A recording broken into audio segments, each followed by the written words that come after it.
1885년 6월 2일 런던의 어느 찻집에서 다소 품위 없게 생긴 30대 여인이 누군가를 기다리고 있습니다.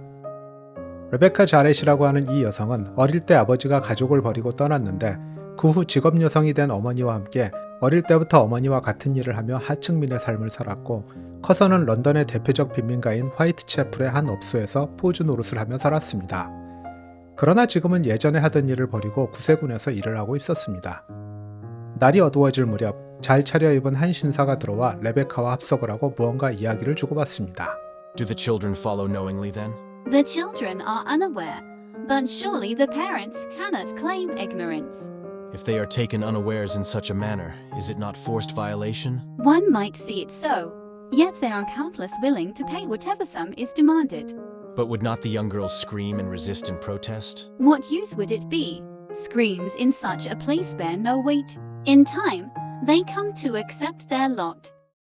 이들이 헤어진 다음날 오후 레베카는 낸시 브로튼이라는 매춘 알선업자의 안내를 받아 화이트채플에 있는 빈민가로 향합니다. 그들은 골목의 끝에 위치한 어느 집 앞에서 문을 두드립니다. 얼마 지나지 않아 문이 열리고 진한 술 냄새를 풍기는 중년의 여인이 몸을 내밉니다. 머리는 헝클어지고 세탁한 지 1년도 넘은 듯한 더러운 옷을 입은 그녀는 5파운드의 돈을 건네받고는 미소를 지으며 그녀의 딸인 13살 소녀를 데리고 나옵니다. 엘리자는 소리내어 울지도 못하고 눈물만 흘리고 있습니다. 아마도 레베카 일행이 오기 전부터 이미 이제는 더 이상 이 집에서 머물 수 없다는 것을 알고 있는 듯 했습니다. 소녀는 혹시라도 자신을 보내지 않겠다는 말을 하지 않을까 기대하는 표정으로 엄마를 바라보았습니다. 그러나 엄마인 엘리자베스는 소버린이라 불리는 세 개의 금화를 자세히 쳐다보고는 다시 1실링짜리 은화 40개를 꼼꼼히 세자마자 아이에게 눈길도 주지 않은 채 문을 닫고 들어갔습니다. 레베카는 엘리자를 데리고 루이스라는 조산사이자 낙태의사에게 향합니다. 루이스는 엘리자를 검사하고 그녀가 처녀임을 확인한 후 레베카에게 클로로포름 한 병을 팔았습니다. 다시 엘리자는 레베카의 손에 이끌려 좁고 어두운 골목 안에 있는 제법 큰 건물의 구석에 있는 작은 문을 열고 들어갑니다. 이곳은 스템리라는 지역으로 당시 런던에서 가장 번성한 매음굴이었습니다.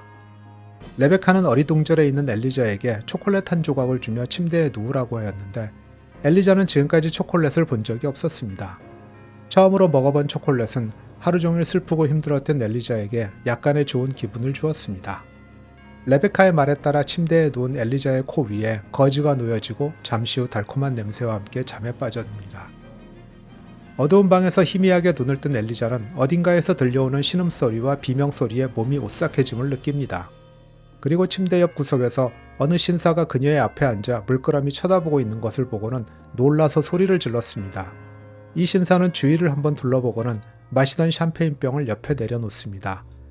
그리고 누군가를 기다리는지 주머니에서 시계를 꺼내서 시간을 확인한 후 아무 말도 없이 가만히 앉아 있었습니다. 이 신사의 이름은 윌리엄 토마스 스테드로 런던의 유력 신문사인 더 팔몰 가제트의 편집장이었습니다. 당시에는 신문이 거의 유일한 미디어였고 사람들이 자기 주변이 아닌 세상에서 일어난 일들을 아는 방법은 신문밖에는 없었습니다. 당시 런던의 빈민가에는 굶주리고 헐벗은 사람들로 채워져 있었으며 거리에서 병들어 죽은 아이들의 시신이 방치되어 썩어가고 있었지만 이런 사실은 어느 언론도 보도하지 않았습니다. 가장 대표적인 빈민굴인 화이트채플이나 스템리에 평생 한 번도 방문하지 않는 귀족이나 중상류층들은 심지어 이런 곳이 런던에 있다는 사실도 인정하지 않았습니다. 일부 사회운동가들은 빈민가에서 벌어지는 일들을 알리려 노력했는데 그 노력 덕분에 어린 여자아이들이 불과 몇 파운드에 팔려나가는 일들이 세상에 알려지게 되었습니다. 이 아이들은 런던의 매음굴로 팔려가거나 심지어는 프랑스나 벨기에 등 유럽으로 팔려나가는 일도 흔하게 벌어지고 있었는데 이는 나이와 관계없이 모두 본인이 동의했다는 이유로 합법적인 일이었습니다. 사실 대부분의 경우에는 본인의 동의도 없이 벌어지는 게 현실이었습니다. 런던의 어두운 곳에서 벌어지는 끔찍한 일들을 알리려 노력한 사람들 덕분에 드디어 1875년 인신범죄법이 개정되면서 13세 미만은 본인의 동의와 관계없이 불법이 되도록 법이 개정되었지만 아직도 13세 또는 그 이상의 나이의 소녀는 자신이 무슨 일에 동의를 하는지도 모른 채 내 한마디에 끔찍한 일을 당하고 팔려나갈 수 있었습니다. 스테드는 이 동의 연령을 16세로 상향하기 위한 법률 개정안을 통과시키기 위한 여론을 부추기기 위해 이번 일을 계획한 것이었습니다. 그는 구세군 직원 2명의 도움을 받아 앞서 얘기한 매춘부 출신의 레베카를 소개받았고 몇 명의 조력자와 함께 런던의 빈민가에서 10일 동안 걸으며 얼마나 어린 아이들을 돈을 주고 데려오는 게 쉬운지를 실험하였습니다. 스테드는 그가 했던 실험을 정리하여 The Maiden Tribute of Modern Babylon이라는 제목으로 7월 6일부터 자신의 신문인 팔몰 가제트에 연재를 시작합니다. 그는 고상한 표현을 버리고 그가 빈민굴에서 본 너무나 처참한 상황을 생생하게 묘사했는데 당시 뒷골목에서 행해지던 상식 밖의 일들, 예를 들면 어떻게 어린 소녀들을 함정에 빠뜨려 파멸시키는지, 그리고 이렇게 유인한 뒤 어떻게 타락시키고 또한 대륙으로 수출하거나 어둠의 골목에서 행해지던 갖가지 잔혹행위를 포함하고 있었습니다. 그는 엘리자의 신원을 숨기기 위해 릴리라는 이름을 사용하였고 내용에서 본인 이름을 생략하고 단지 수사관이라고만 묘사했습니다. 이 보도는 당시 사회를 충격에 빠뜨렸습니다. 신문 판매점들은 내용이 너무 선정적이란 이유로 판매를 거부했지만 신문 배달원과 구세군으로 구성된 자원봉사자들이 나서서 배포를 하였습니다. 군중은 신문을 사기 위해 팔몰 가제트 신문사 앞에 구름처럼 몰렸고 신문을 구하지 못한 사람들은 다른 사람들이 읽은 신문을 원래 가격의 12배나 주고 사기도 했습니다.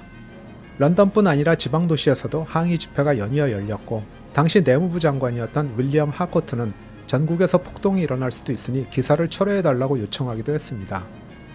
스테드는 동의 연령 상향에 대한 법안이 즉각 통과되기만 하면 따르겠다고 했으나 내무부 장관 혼자서 법안을 통과시킬 수는 없었고 스테드는 종이가 떨어져 더 구할 수 없을 때까지 인쇄를 계속했습니다. 종이가 떨어지자 경쟁사인 글로브사에서 종이를 빌려다 인쇄를 계속했습니다.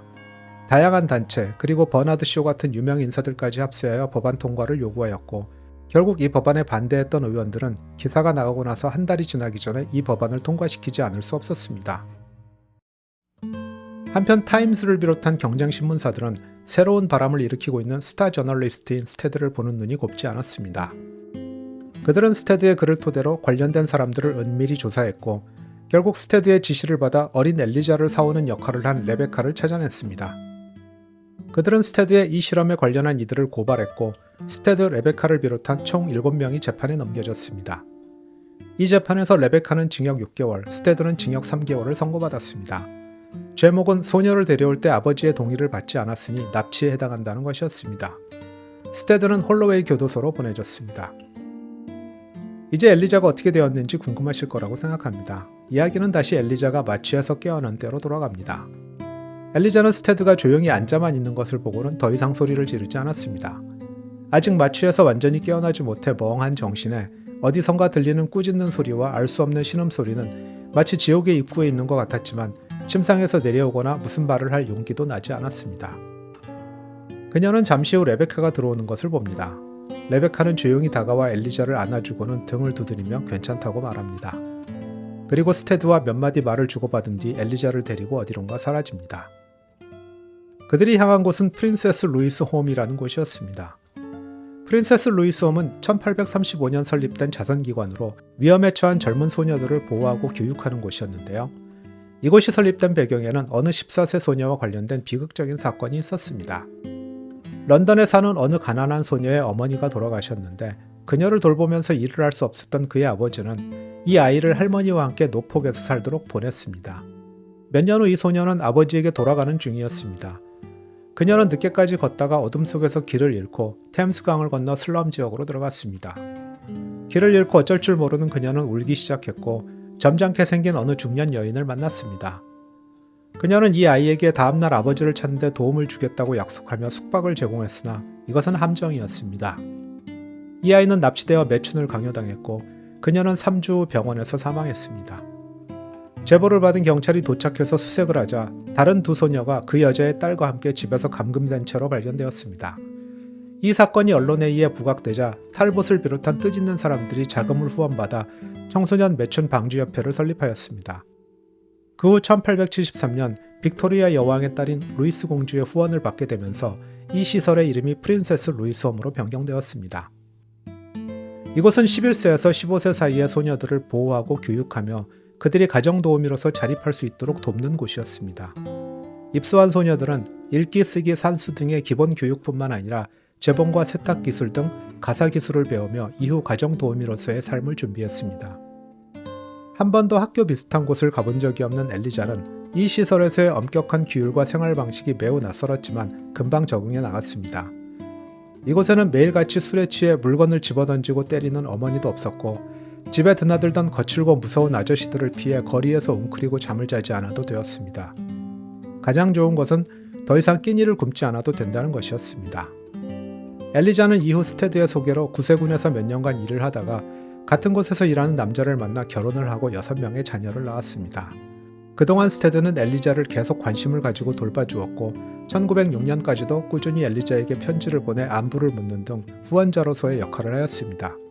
엘리자는 1906년 두 번째 결혼을 하며 스테드와의 연락은 끊어졌으나 새 남편과의 사이에서 다시 4명의 아이를 낳고 1938년 66세의 나이로 세상을 떠날 때까지 가족과 함께 조용한 삶을 살았습니다. 한편 감옥에 갇힌 스테드는 비교적 나쁘지 않은 3개월의 수감 생활을 했습니다. 많은 단체들이 그의 투옥에 항의했고 스테드는 계속 팔몰 가제트의 편집을 이어나갔습니다. 그는 나중에 감옥에서의 3개월을 휴가라고 표현했습니다. 교도소장은 그에게 평상복을 입고 있도록 허용했고 가족과의 면회도 가능했습니다. 감옥에서 나온 스테드는 계속해서 빈곤층의 삶을 개선하기 위해 노력했습니다. 그는 빈민가의 대규모의 재건축을 실시해 빈민들에게 깨끗한 주택을 저렴하게 공급해야 한다고 주장했고 일부 지역에선 실제로 시행되는 결과를 얻었습니다. 또한 빈민들에 대한 의료 지원과 아동학대에 대한 문제를 꾸준히 제기하였고 영국 사회가 이런 문제를 인식하고 차츰 변화를 향해 나아가는 단초를 제공했습니다. 몇 년 후 스테드는 자신의 목소리를 더 높이기 위해 팔몰 가제트를 나와서 스스로 The Review of Reviews*라는 월간지를 창간했습니다. 이는 런던뿐 아니라 미국 호주에서도 동시 발간되었습니다. 스테드는 시카고 지사에 머물면서 영국 못지않은 시카고 암흑가의 모습을 목격하고 빈민들의 실상을 고발하는 기사를 통해 사회의 변혁을 호소했습니다. 1890년대는 팽창주의가 절정에 달한 시기로 러시아와 영국, 새로 등장한 미국 등 사이에서 갈등이 고조되고 있었습니다. 스테드는 서서히 전쟁의 어둠이 유럽에 들이오고 있다는 느낌을 받았습니다. 전쟁은 결국 빈곤층, 사회적 약자에 가장 큰 타격을 준다는 것을 안 그는 국제평화를 위한 노력에 눈을 돌립니다. 1899년 네덜란드 헤이그에서 열린 세계 1차 평화회의에 참석한 그는 이 평화회의를 대중들에게 알리고 전쟁을 방지하기 위한 국제적인 분쟁조정기구를 만들 필요성을 역설했습니다. 신문 외에는 세상 돌아가는 것을 알 길이 없는 시민들의 여론을 조성하기 위해 그는 국제법과 분쟁조정기구의 필요성을 대중들에게 이해시킬 필요가 있었고 이를 위해 지속적이고 다양한 글을 통해 사회에 호소하였습니다. 그는 또한 여러 국제평화단체들의 활동을 지지하고 그들을 홍보하는 데 앞장섰습니다. 스테드는 영국의 제국주의 정책도 비난하였는데 모든 문제는 외교와 중재를 통해 해결해야 한다는 입장이었습니다. 그는 모든 민족이 평등하게 대우받아야 한다는 원칙을 주장하며 전쟁과 폭력에 반대했습니다. 그는 최종 수상을 하지는 못했지만 노벨 평화상 후보에도 여러 번 지명되었습니다. 세계 평화를 위한 그의 노력에 감명을 받은 미국 대통령 윌리엄 태프트는 스테드에게 뉴욕에서 열리는 평화회의에 참석할 것을 요청합니다. 1912년 4월 10일 스테드는 당시 가장 거대했던 최신 여객선에 올라 뉴욕을 향한 여행에 오릅니다.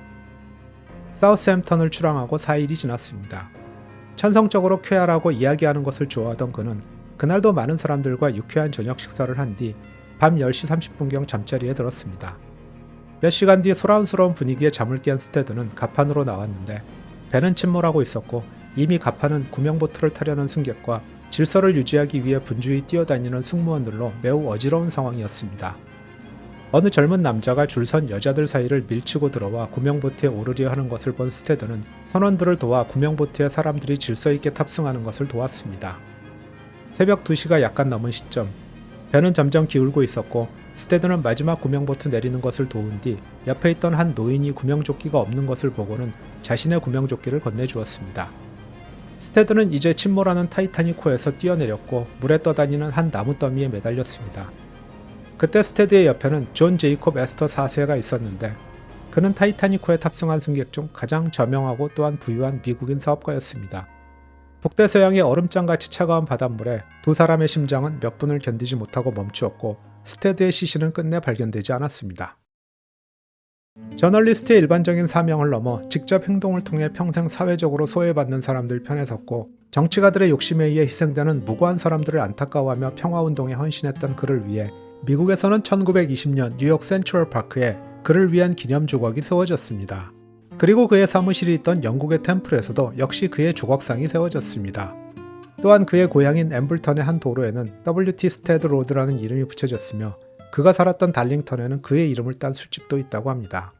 빅토리아 시대의 가장 위대했던 참 언론인 윌리엄 스테드의 이야기는 여기까지입니다. 시청해주셔서 감사합니다. 오늘도 편안하고 뜻깊은 하루 되시길 바랍니다.